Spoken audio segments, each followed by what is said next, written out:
Brian, I actually want to bring you into this because as we talk about decentralized leadership, this is something that just in the industry we've talked about self leadership. And I think this period of time and what has to happen with AI blends perfectly with that. And I'm just curious if that's a conversation that you're having with some of your clients as well, where everybody is recognizing that leaders can no longer bear the burden alone and they have to just and Jerry, you're going to help us dig deeper into this about how we create that trust. How can people trust themselves? But Brian, are you seeing that come up in conversations as well?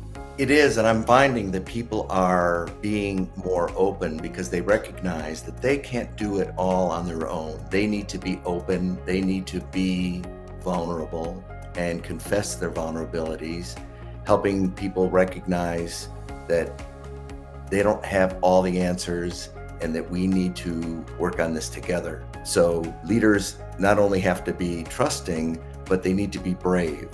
They need to be brave that people are going to support them and respect them. Be brave that if they don't have all the answers, people aren't going to think less of them. And everybody is different. Every organization is different. I mean, there's nothing that I can say that's going to be universally truthful.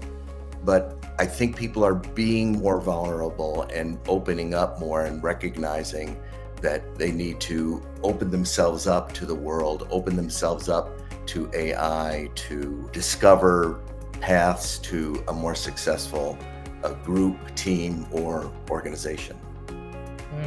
You know, Jerry, you've worked with a lot of forward thinking companies. So this kind of thinking and maybe decentralized leadership is more natural and they dove in already, right? But what are you seeing for lots of other businesses now? How do they start that trust factor in this decentralized leadership and what that really means? How do you start going about that? It feels like it's all over the map.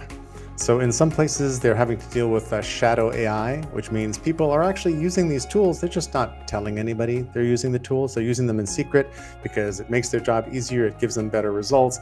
But if they told somebody, then it might come out that half their job could be taken away from them and just given to AIs, and they don't want that to happen.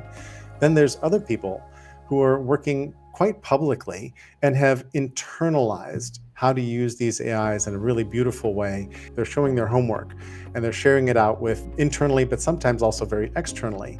And they're great examples to follow because they're doing this with courage. Brian, you talked about being brave. I love Brene Brown's riff on courage, which is the etymology comes from cœur, which is French for heart.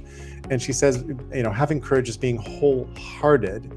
And one of the interesting moments we're in right now is we think we need to think our way through this. We think it's all about the brain, but there's a lot about heart in here. There's a lot about showing up wholeheartedly. There's a lot about putting your heart on your sleeve and showing what your fears are, being vulnerable, as Brian said. One of the things I love that Brene always says is vulnerability is the path to authentic connection and joy.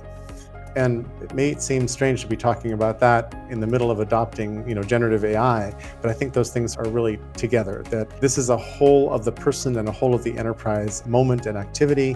And the more we can get into that, the less we'll have to worry about the people who are busy skulking and worrying that when they apply AI, it's not going to pan out well for them.